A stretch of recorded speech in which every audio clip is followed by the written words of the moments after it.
Good evening to all of you. आज का topic चलेगा क्लास 10th के लिए सुपर गैस क्वेश्चन लेके आए हैं। वीवीआई क्वेश्चन है, ये सब्जेक्टिव में बता रहे हैं। देखिए ध्यान से, पहला क्वेश्चन क्या है। कल आप लोग को साइंस के एग्जाम आप लोग को पता होगा, इसलिए सुपर गैस क्वेश्चन लाए। ध्यान से देखिएगा। ओम के नियम के आधार पर विभवांतर तथा विद्युत धारा में संबंध लिखिए।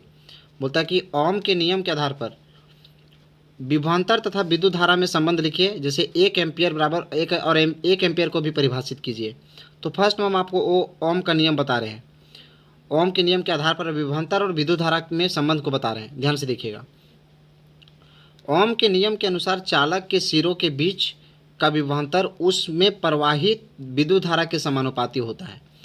जैसे V बराबर IR। जब किसी चालक से 1 सेकेंड में 1 कूलाम आवेश विद्युत धारा प्रवाही होती है तो उसे 1 एम्पियर कहा जाता है। उसे 1 एम्पियर विद्युत धारा कहा जाता है।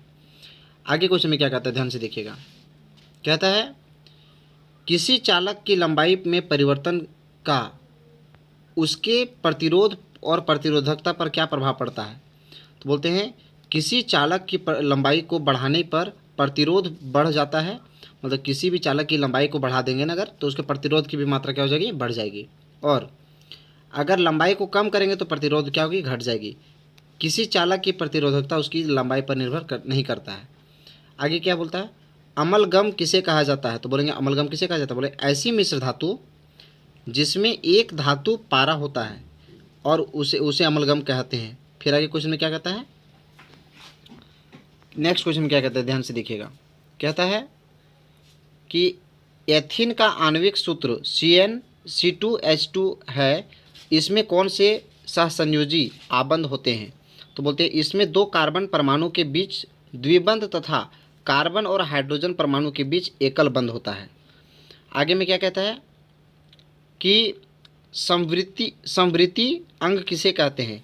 ऐसी अंग जो संरचना में तो अलग अलग होते हैं पर उनका कार्य एक ही होता है, उसे संवृत्ति अंग कहते हैं। जैसे कि बोलते हैं वैसा अंग जिसका हालांकि संरचना अलग अलग होगा लेकिन दोनों का कार्य एक जैसा होगा, उसी को संवृत्ति अंग कहते हैं। जैसे पक्षी के पंख हो गया और कीट के पंख। मतलब पक्षी के पंख हो गया, जैसे हम कौवा का पंख ले लेते हैं और तितली का पंख लेते हैं। दोनों का पंख क्या एक दूसरे से समान कैसे है, क्योंकि दोनों का पंख जो है वो एक दूसरे को उड़ने में मदद करती है, समझे। लेकिन उन लोग का दोनों का संरचना अलग है। आगे में नेक्स्ट क्वेश्चन क्या कहता है, जीवों में पाई जाने वाले विभिन्नता का क्या लाभ है। बोले जैव विविधता पारितंत्र को स्थिरता प्रदान कर परिस्थितिक, यहाँ परिस्थितिक लिखा हुआ है, ठीक है, परिस्थितिक संतुलन को बरकरार रखती है। पौधे तथा जंतु एक दूसरे से खाद्य श्रृंखला तथा खाद्य जाल द्वारा जुड़े होते हैं। एक प्रजाति की विलुप्ति दूसरे के जीवन को प्रभावित करती है। आगे में क्या कहता है, नेक्स्ट क्वेश्चन में बोलता है कि संयोजन एवं प्रतिस्थापन अभिक्रिया से आप क्या समझते हैं। प्रत्येक का एक एक उदाहरण दीजिए। तो पहले संयोजन अभिक्रिया बता रहे हैं, ऐसी अभिक्रिया जिसमें 2 या 2 से अधिक पदार्थ मिलकर एकल नवीन पदार्थ का निर्माण करता है, उसे संयोजन अभिक्रिया कहते हैं। जैसे कैल्शियम ऑक्साइड जब अगर जल के साथ मिलाएंगे तो कैल्शियम हाइड्रोक्साइड बनता है, याद रखेंगे। आगे प्रतिस्थापन अभिक्रिया क्या होता है, ध्यान से देखिएगा। बोलता है प्रतिस्थापन अभिक्रिया ऐसी अभिक्रिया जिसमें हाइड्रोकार्बन का एक हाइड्रोजन परमाणु किसी दूसरे परमाणु के द्वारा प्रतिस्थापित कर दिया जाता है, उसे प्रतिस्थापन अभिक्रिया कहते हैं। जैसे CH4 को जब क्लोराइड के डाइक्लोराइड के साथ बाबू अभिक्रिया किया, जब उसमें सनलाइट पड़ा तो क्या बना, CH3 बना और Cl + HCl बना। नेक्स्ट में क्या कहता है, खाद्य जाल क्या है। सुनिएगा नेक्स्ट क्वेश्चन क्या बोलता है, खाद्य जाल क्या है, एक उदाहरण के द्वारा समझाइए। खाद्य जाल पारिस्थितिक यंत्र में विभिन्न खाद्य श्रृंखला मिलकर एक जाल का निर्माण करती है, जिसे खाद्य जाल कहते हैं। कहता है घास, जैसे घास को टीडों के द्वारा भी खाई जाती है, ये बात सही है, और खरगोश के द्वारा भी खाई जाती है। और फिर इस शाकाहारी जीवों को एक से अधिक मांसाहारी जीव भी खा सकते हैं। बोलते हैं कि एक जैसे घास को कौन खाए, टीडा खाया, और घास को खरगोश भी खा सकता है। और इन शाकाहारियों के द्वारा फिर क्या हो सकता है, एक मांसाहारी या एक से अधिक मांसाहारी को भी खा सकते हैं। आगे में कहता है प्रतिरोधकता का ऐसा ही मात्रक लिखें, क्या यह चालक की लंबाई पर निर्भर करता है। तो पहले देखिए प्रतिरोधकता का ऐसा मात्रक लिखें। तो प्रतिरोधकता का ऐसा मात्रक जो होता है वो होता है ओम मीटर होता है। यह चालक की लंबाई पर निर्भर नहीं करता है। आगे में देखिए क्या कहता है ऐसी 3 तरीकों बताइए जिसमें अजैव निम्नीकरणीय पदार्थ पर्यावरण को प्रभावित करते हैं।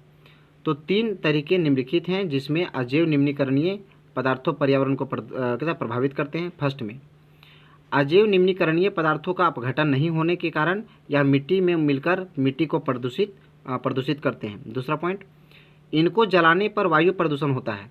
और तीसरा पॉइंट क्या है, इस खाद्य श्रृंखला को मिलकर हमें क्षति पहुंचाते हैं। आगे में क्या कहता है, आगे में कहता है जीवाश्म क्या है यह विकास प्रक्रम के विषय में क्या दर्शाते हैं। बोलते हैं जीवाश्म क्या है और ये विकास के प्रक्रम में क्या दर्शाते हैं। तो जीवाश्म के बारे में हम पहले जानते हैं। देखिए जीवाश्म के बारे में क्या जानते हैं। जीवाश्म क्या होता है, लाखों अथवा हजारों साल पहले, मतलब लाख साल या हजारों साल पहले, हजारों हजार साल पहले पाए जाने वाले जीवों के परिरक्षित कठोर अवशेष, चट्टानों पर पैरों के निशान, मिट्टी में बने मृत जीवों के सांचे आदि को जीवाश्म कहते हैं। बोलता है यह विकास प्रक्रम के विषय में यह दर्शाते हैं कि ऐसी कौन सी स्पीसीज है जो कभी जीवित थी परंतु अब लुप्त हो गई है। फिर क्या बोलता है, लास्ट क्वेश्चन, पीत के क्या कार्य हैं। देखो पीत का क्या कार्य है, तो बोलते पीत का कार्य जो होता है वो क्या क्या होता है, सुनो। फर्स्ट में पीत का काम क्या होता है, भोजन के अम्लीय माध्यम को क्षारीय माध्यम में बनाता है। मतलब भोजन जो हमारा अम्लीय माध्यम होता है उसको क्षारीय माध्यम में बदलता है। और दूसरा पॉइंट क्या है, लाइपेज एंजाइम को सक्रिय करता है। खत्म कहानी। ठीक है, आज हम आप लोगों के सामने ये पार्ट 1 अभी हम आप लोग को अपलोड कर दे रहे हैं। फिर हो सकता है कल एग्ज़ाम से पहले और भी मैं वीडियो अपलोड करूँगा।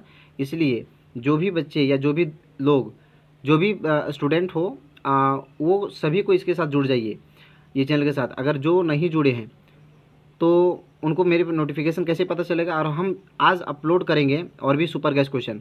अगर आप चाहते हैं कि आप तक हमारी मैसेज को सबसे पहले पहुँचे, हमारा नोटिफिकेशन सबसे पहले पहुँचे जो अपलोड करेंगे वो, तो कृपया करके चैनल को सब्सक्राइब करके लाइक शेयर कमेंट करना ना भूलें। और वीडियो आपको कैसी लगी कमेंट करके जरूर बतावें। साथ ही अगर आप लोग कोई भी जैसे कि 12th क्लास तक के स्टूडेंट, 8 से लेकर 12 तक के स्टूडेंट को सभी मॉडल पेपर से लेकर पूरा नोट्स तक प्रोवाइड किया जाता है। अगर आप किसी भी क्लास के छात्र हैं और खासकर हिंदी मीडियम के स्टूडेंट हैं तो वो कृपया करके चैनल को सब्सक्राइब करके जुड़ जाइए। थैंक यू, जय हिंद।